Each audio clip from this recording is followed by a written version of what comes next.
To me, martial arts and respect just go hand in hand. They should be together. And very often in fight sports, that element can be missing. But today I'm going to talk to you about something that we need as fighters. If you're a competitive fighter, we need to eliminate during the fight this element of respect and kindness, which can hinder your ability to win the fight. So we're going to be looking at two bouts today. Number one, mine against Sitmanchai, and number two, the fight last night, Ian Garry versus Prates. I was watching that fight kind of going, I don't get why Prates is letting this happen. So as I mentioned in the intro, martial arts and respect, they just go so well together, okay?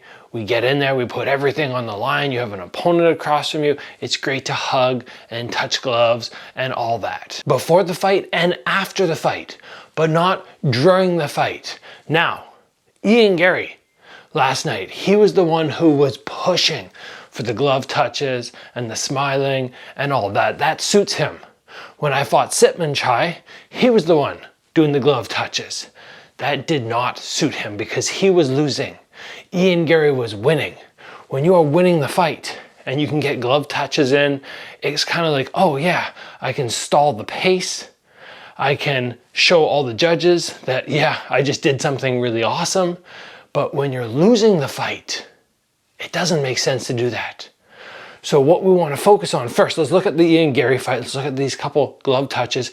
And Ian was moving around. He was picking his opponent apart. He would smile. He would pick him apart a little more. And then he'd do something and he'd touch gloves. But what Prates was doing as a mistake in that instance was obliging him. Okay, yeah, let's touch gloves. He should just, at the beginning of the round, if you want, and at the end, once the bell sounds, give each other a hug, that's fine.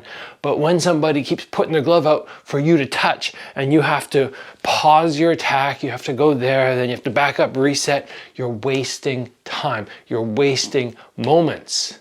And as we saw in that fight, every moment counts because he was almost at the verge of taking over and possibly getting a TKO. Maybe if he would not have taken up to, I don't even know how many seconds it was, 30 seconds of that fight was probably him going, oh, okay, Ian Garry wants to touch gloves, or smiling, acknowledge, or touch, reset.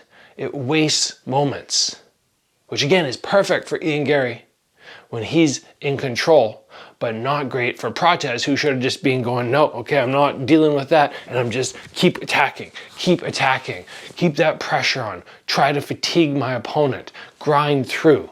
You don't give them that reset time. Now, when I fought Sitmanchai, I was not interested in that. I was trying to put the pace on him, and every once in a while he'd put his glove out after I landed a takedown or hit him with a shot, and that wasn't suiting him either. All right, it was fine for me because I would just go, okay, glove touch, and then I get right back to work. But for him, mentally, like, why are you doing that? You don't acknowledge, you don't show the judges that your opponent just did something great. You want to just disengage after you get hit, poker face, and get back to it. So my ultimate advice to everybody is, yes, be a gentleman. Show respect to your opponents. Touch gloves when the fight starts. Hug them when the fight is done. Do not waste time. Do not give judges the advantages of seeing the good work your opponent just did by hugging in the middle of the fight or touching gloves repeatedly.